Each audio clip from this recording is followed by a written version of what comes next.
নাটোরের হালতিবিল সহ বিভিন্ন বিলে চলছে মাছের পোনা নিধনের মহোৎসব।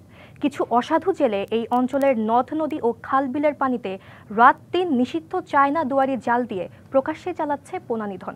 এতে ব্যাহত হচ্ছে মাছের স্বাভাবিক প্রজনন, ধ্বংসের মুখে বিলের জীববৈচিত্র্য। এসবের বিরুদ্ধে কঠোর পদক্ষেপের হুঁশিয়ারি দিয়েছে উপজেলা প্রশাসন। ভোরের আলো না ফুটতেই নাটোরের হালতিবিলের মাধনগর পাটুল সহ বিভিন্ন বাজারগুলোতে আসতে শুরু করে পোনাসহ বিভিন্ন মাছ। বিক্রিও হচ্ছে নামমাত্র দামে। নিষিদ্ধ বাদাই জাল বা চায়না দুয়ারি জাল দিয়ে হালতিবিল সহ জেলার বিভিন্ন বিলগুলো থেকে দিনরাত এসব মাছ ধরছেন কিছু অসাধু জেলে। প্রশাসনকে বৃদ্ধাঙ্গুলি দেখিয়ে প্রকাশ্যেই এসব মাছ বিক্রি করেন বাজারে। নিষিদ্ধ এসব জালে মাছের সাথে সাথে মারা পড়ছে বিভিন্ন জলজ প্রাণীও। ফলে একদিকে যেমন মাছের স্বাভাবিক প্রজনন ব্যাহত হচ্ছে, তেমনি ধ্বংস হচ্ছে জলজ প্রাণীও। অবৈধ জাল দিয়ে বিলে মাছ মারা হচ্ছে, এটা পুরোটা অবৈধ।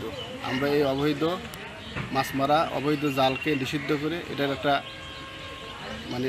আইনের আওতায় নিয়ে আসার দাবি জানাচ্ছি। এই যে এপারকার পানি ওপারে যাচ্ছে না, ওপারকার পানি এপারে আসছে না। কালার এক্সপার্ট, জর্জ স্যাপ এবং মাইল্ড অন হ্যান্ডস টেকনোলজি সমৃদ্ধ অরিক্স ক্রিস্টাল ওয়াশ। আপনার বন্যা হলে যে ধরেন গরিব মানুষরা দুটা মাছ মেরে খাবি, এর থেকে বঞ্চিত করা হচ্ছে।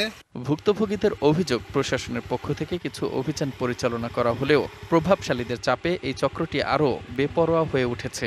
ব্রিজ, কালভার্ট বিভিন্ন জায়গায় যে যার মতন গানা বসায় পানি প্রবাহ বন্ধ করা শুরু করে দিছে এবং অবৈধ এই গানা দেওয়া ছাড়াও কারেন্ট জাল, চায়না দুয়ারি জাল, এই ধরনের জাল দিয়ে এখন থেকে ছোট ছোট মাছ মারার শুরু করছে। তবে মৎস্য আইন বাস্তবায়ন ও অবৈধ জাল উচ্ছেদে কঠোর ব্যবস্থা ও নিয়মিত অভিযানের হুঁশিয়ারি দিয়েছে উপজেলা প্রশাসন।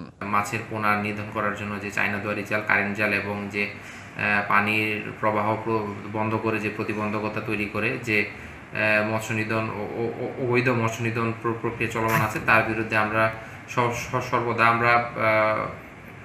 কার্যক্রম চলমান রেখেছি। হালতিবিল সহ উপজেলার বিভিন্ন বিলে পোনাসহ বিভিন্ন মাছ নিধনের মহোৎসব দ্রুতই বন্ধের দাবি সচেতন মহলের।